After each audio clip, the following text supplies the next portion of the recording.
यसू की गिरफ्तारी। मुकद्दस लूका की अंजील 22 बाब 47 ता 53 आयात तक। वो ये कह ही रहा था कि देखो एक हजूम आया, और उन 12 में से वो जो यहूदा कहलाता था उनके आगे आगे था, और वो यसू के पास आया कि उसे चूमे। तब यसू ने उससे कहा कि ऐ यहूदा, क्या तू इब्ने इंसान को बोसा लेकर पकड़वाता है? जब उसके साथियों ने मालूम किया कि क्या होने लगा है तो कहा, ऐ खुदावंद, क्या हम तलवार चलाएं?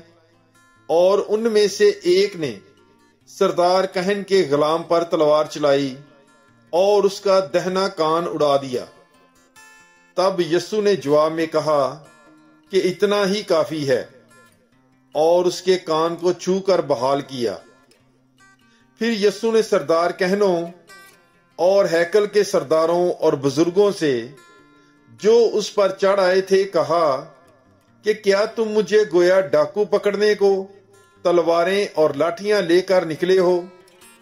मैं हर रोज हैकल में तुम्हारे साथ था और तुमने मुझ पर हाथ न डाला, लेकिन ये तुम्हारी गड़ी और तरीकी का अख्तियार है। पाक कलाम के पढ़े और सुने जाने पर खुदावंद की बरकत हो। खुदा का शुक्र हो। God bless you. Bible is life.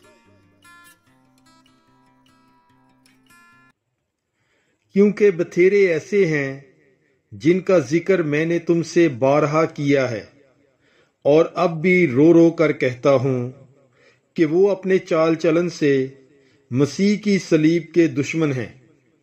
उनका अंजाम हलाकत है, उनका खुदा पेट है। वो अपनी शर्म की बातों पर फख्र करते हैं और दुनिया की चीजों के ख्याल में रहते हैं। मुकद्दस पौलुस रसूल का खत फिलिपियों के नाम 3 बाब 18 और 19 आयत। God bless you.